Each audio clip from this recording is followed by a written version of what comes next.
പുറപ്പാട് പുസ്തകം അധ്യായം 35.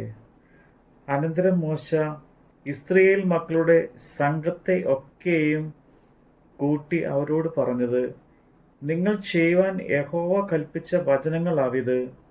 6 ദിവസം വേല ചെയ്യണം.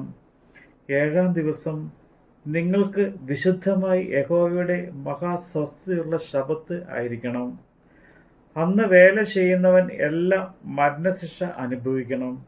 ശബ്ബത്ത് നാളിൽ നിങ്ങളുടെ വാസസ്ഥലങ്ങളിൽ എങ്ങും തീ കത്തിക്കരുത്. മോശ പിന്നെയും ഇസ്രായേൽ മക്കളുടെ സർവ്വസഭയോടും പറഞ്ഞത്, യഹോവ കൽപ്പിച്ചത് എന്തെന്നാൽ, നിങ്ങളുടെ ഇടയിൽ നിന്ന് യഹോവയ്ക്ക് ഒരു വഴിപാട് എടുപ്പീൻ.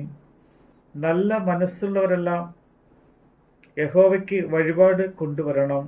പൊന്ന്, വെള്ളി, താമ്രം, നീലനൂൽ, ധൂമ്രനൂൽ, ചുവപ്പുനൂൽ, പഞ്ഞിനൂൽ, കോലാട്ട് രോമം, ചുംപ്പിച്ച ആട്ട് കൊറ്റത്തോൽ, തകശുതോൽ, ഗദിരമരം, വിളക്കിന് എണ്ണ, അഭിഷേക തൈലത്തിനും പരിമള ധൂപത്തിനും സുഗന്ധവർഗം, ഗോമേദക കല്ല്, ഹേഫോത്തിനും പതകത്തിനും പതിക്കേണ്ടുന്ന കല്ല് എന്നിവ തന്നെ.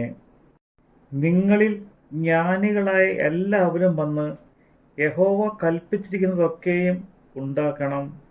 തിരുനിവാസം, അതിൻ്റെ മൂടുവിരി, പുറമുടി, കൊളുത്തുകൾ, പലകകൾ, അന്താഴങ്ങൾ, തൂണുകൾ, ചുവടുകൾ, പെട്ടകം, അതിൻ്റെ തണ്ടുകൾ, കൃപാസനം, മറയുടെ തിരശ്ശീല, മേശ, അതിൻ്റെ തണ്ടുകൾ, ഉപകരണങ്ങളൊക്കെയും, കാഴ്ചയപ്പം, വെളിച്ചത്തിന് നിലവിളക്ക്, അതിൻ്റെ ഉപകരണങ്ങൾ, അതിൻ്റെ ദീപങ്ങൾ, വിളക്കിന് എണ്ണ, ധൂപപീഠം, അതിൻ്റെ തണ്ടുകൾ, അഭിഷേക തൈലം, സുഗന്ധധൂപവർഗം, തിരുനിവാസത്തിലേക്കുള്ള പ്രവേശനവാതിലിൻ്റെ മറശ്ശീല, ഹോമയാഗപീഠം, അതിൻ്റെ താമ്രജാലം, തണ്ടുകൾ, അതിൻ്റെ ഉപകരണങ്ങളൊക്കെയും, തൊട്ടി, അതിൻ്റെ കാൽ, പ്രകാരത്തിൻ്റെ മറശ്ശീലകൾ, അതിൻ്റെ തൂണുകൾ, ചുവടുകൾ, പ്രകാരവാതിലിൻ്റെ മറ,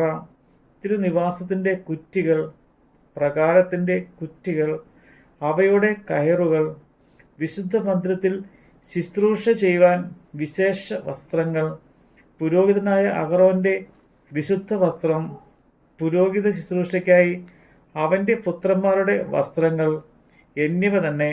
അപ്പോൾ ഇസ്രായേൽ മക്കളുടെ സർവ്വസഭയും മോശയുടെ മുമ്പിൽ നിന്ന് പുറപ്പെട്ട് ഹൃദയത്തിൽ ഉത്സാഹവും മനസ്സിൽ താല്പര്യവും തോന്നിയവൻ എല്ലാം സമാഗമന കൂടാരത്തിൻ്റെ പ്രവൃത്തിക്കും അതിൻ്റെ സകല ശുശ്രൂഷയ്ക്കും വിശുദ്ധ വസ്ത്രങ്ങൾക്ക് വേണ്ടി യഹോവയ്ക്ക് വഴിപാട് കൊണ്ടുവന്നു. പുരുഷന്മാരും സ്ത്രീകളുമായി ഔദാര മനസ്സുള്ളവർ എല്ലാവരും യഹോവയ്ക്ക് പൊൻ വഴിപാട് കൊടുപ്പാൻ നിശ്ചയിച്ചവരൊക്കെയും വള, കുണുക്ക്, മോതിരം, മാല മുതലായ സകലവിധ പൊന്നാഭരണങ്ങളും കൊണ്ടുവന്നു. നീലനൂൽ, ധൂമ്രനൂൽ, ചുമപ്പുനൂൽ, പഞ്ഞിനൂൽ, കോലാട്ട് രോമം, ചുംപ്പിച്ച ആട്ടുകൊറ്റത്തോൽ, തകശുതോൽ എന്നിവ കൈവശമുള്ളവർ അത് കൊണ്ടുവന്നു. വെള്ളിയും താമ്രവും വഴിപാട് കൊടുപ്പാൻ നിശ്ചയിച്ചവരെല്ലാം യഹോവയ്ക്ക് വഴിപാട് കൊണ്ടുവന്നു. ശുശ്രൂഷയിലെ എല്ലാ പണിക്കുമായി ഗദിരമരം കൈവശമുള്ളവർ അത് കൊണ്ടുവന്നു. സാമർഥ്യമുള്ള സ്ത്രീകളൊക്കെയും തങ്ങളുടെ കൈകൊണ്ട് നുറ്റ നീലനൂലും ധൂമ്രനൂലും ചുവപ്പുനൂലും പഞ്ഞിനൂലും കൊണ്ടുവന്നു. സാമർഥ്യത്താൽ ഹൃദയത്തിൽ ഉത്സാഹം തോന്നിയ സ്ത്രീകളൊക്കെയും കോലാട്ടുരോമം, നൂറ്റ്, പ്രമാണികൾ, ഏഫോദിനും പതകത്തിനും പതിക്കേണ്ടുന്ന കല്ലുകളും ഗോമേദക കല്ലുകളും, വെളിച്ചത്തിനും അഭിഷേക തൈലത്തിനും സുഗന്ധധൂപത്തിനുമായി പരിമളവർഗവും എണ്ണയും കൊണ്ടുവന്നു. മോശ മുഖാന്തരം യഹോവ കൽപ്പിച്ച സകല പ്രവൃത്തിക്കുമായി കൊണ്ടുവരുവാൻ ഇസ്രായേൽ മക്കളിൽ ഔദാര മനസ്സുള്ള സകല പുരുഷന്മാരും സ്ത്രീകളും യഹോവയ്ക്ക് സോമേധദാനം കൊണ്ടുവന്നു. എന്നാൽ മോശ ഇസ്രായേൽ മക്കളോട് പറഞ്ഞത്, നോക്കുവിൻ, യഹോവ യഹൂദ ഗോത്രത്തിൽ ഹൂറിൻ്റെ മകനായ ഊരിയുടെ മകൻ ബെനസേലിനെ പേര് ചൊല്ലി വിളിച്ചിരിക്കുന്നു. കൗശലപ്പണികളെ സങ്കല്പിച്ചുണ്ടാക്കുവാനും പൊന്നു, വെള്ളി, താമ്രം എന്നിവ കൊണ്ട് പണി ചെയ്യുവാനും രക്തം വെട്ടി പതിപ്പാനും മരത്തിൽ കൊത്തുപണിയായി സകലവിധ കൗശലപ്പണി ചെയ്യുവാനും അവൻ ദിവ്യ ആത്മാവിനാൽ അവനെ ജ്ഞാനവും ബുദ്ധിയും അറിവും സകലവിധ സാമർഥ്യവും കൊണ്ട് നിറച്ചിരിക്കുന്നു. അവൻ്റെ മനസ്സിലും ദാൻ ഗോത്രത്തിൽ